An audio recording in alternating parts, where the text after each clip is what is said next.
Xabar 24 kanali o'z ishini boshladi. Bugun dasturimizda 2 daqiqada Hormuzni egallashimiz mumkin. Tramp. Konstantinovka yaqinida Ukraina harbiylari taslim bo'ldi.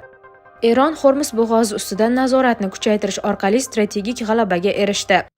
U endi yo'q. Tramp Eronning yangi oliy rahnamosi o'lganini taxmin qildi. O'zingizni aldamang. Tez-tez hojatga chiqish, siyganda qiynalish, kechasi uxlay olmaslik. Bu oddiy shamollash emas. Bu prostata muammosi. Agar bugun e'tibor bermasangiz, ertaga og'riq ham, asorat ham kuchayadi. Vulkan 100% tabiiy, kuchli tabobat inyomi. Prostata bezidagi yallig'lanishni kamaytiradi. Siydik yo'lini tiklaydi. Erkaklik quvvatini kuchaytiradi. Bir qaror hayotingizni o'zgartiradi. Sokin hayot kechirasiz yoki yana qiynalishda davom etasiz. Tanlov sizniki. Hoziroq qo'ng'iroq qiling va 30% chegirmaga ega bo'ling. Yetkazib berish O'zbekiston bo'ylab mutlaqo bepul.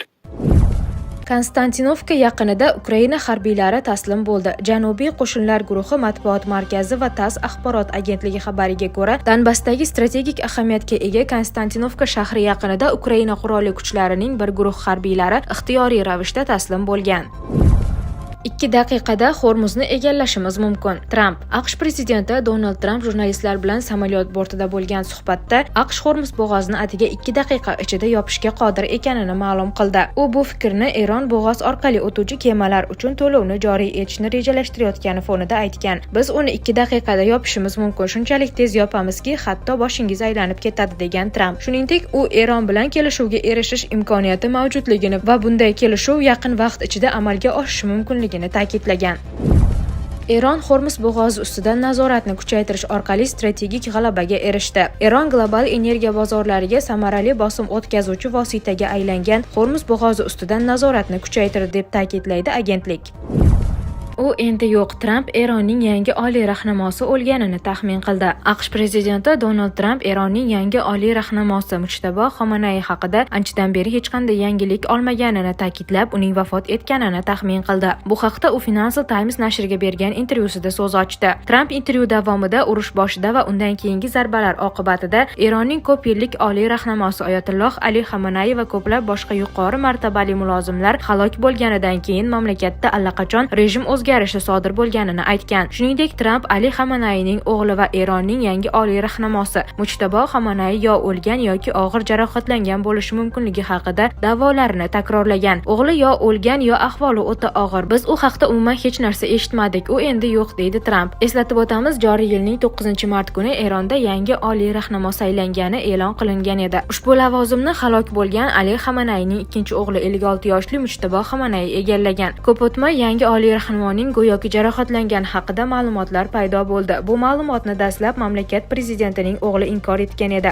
Keyinroq esa Islom Respublikasi Tashqi ishlar vazirligi vakili Ismoil Bag'oiy Mujtabo Xomanaiy haqiqatan ham yaralanganini, biroq o'zini yaxshi his qilayotganini ma'lum qildi. 17-mart kuni Eron Tashqi ishlar vazirligi mamlakatning yangi oliy rahnamosi salomatligi joyida ekani va tez orada jamoatchilikka murojaat qilishini bildirdi. Biroq 20-mart kuni AQSh milliy razvedkasi rahbari Tulsi Gabbard Mujtabo Xomanaiiyning ahvoli bo'yicha bayonot berib, u jiddiy jarohat olganini aytdi.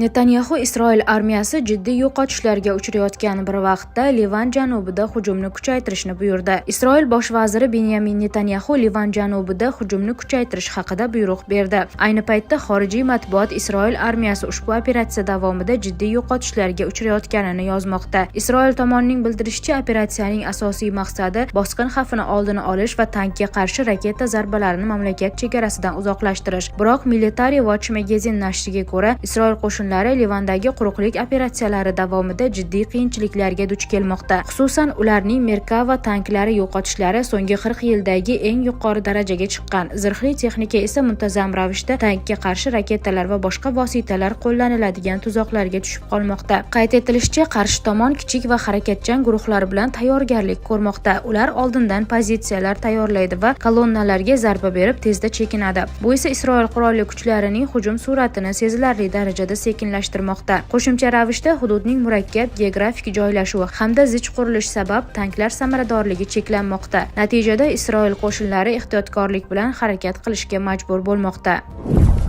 Tramp Eron neftini nazoratga olish rejasi borligini ma'lum qildi. AQSh prezidenti Donald Tramp Eron neftini Venesueladagi ssenariy asosida nazoratga olishni istashini bildirdi. Rostini aytsam, men Eron neftini nazoratga olishni istardim, lekin ayrimlar bu nima uchun kerak deyishmoqda. Ular noto'g'ri fikrda, dedi Trump Financial Times nashriga bergan intervyusida. Nashr ma'lumotlariga ko'ra, Trump bu rejani AQSh Venesuelada amalga oshirgan harakatlar bilan taqqoslagan. U yerda Washington muayyan hudud neft sohasini nazorat qilishni ko'zlagani aytilgan. Shuningdek, Trump AQSh Eronning asosiy neft eksport markazi hisoblangan Xark orolini egallab olish imkoniyatini ham istisno qilmagan. Ma'lumot uchun, AQSh va Isroilning Eronga qarshi harbiy operatsiyasi bir oydan beri davom etmoqda. Bu vaqt davomida tomonlar o'zaro zarbalar almashmoqda. Mojaroning keskinlashuvi natijasida Ormuz bo'g'ozi orqali dengiz tashuvlari deyarli to'xtab qolgan.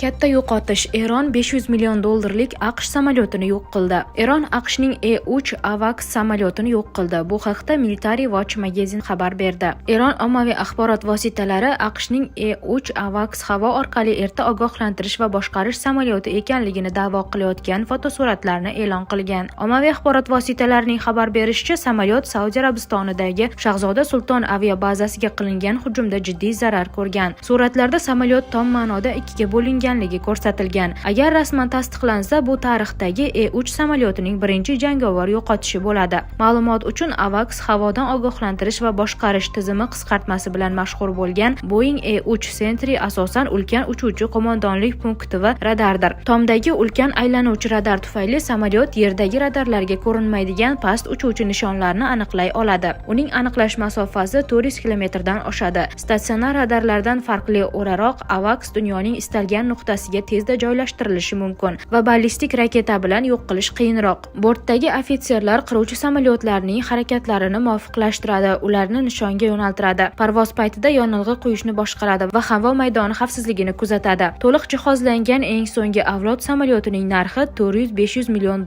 yoki undan ko'proqqa baholanmoqda. Eronning Saudiya Arabistonidagi aviabazaga hujumi ham Amerika ommaviy axborot vositalari tomonidan tasdiqlangan.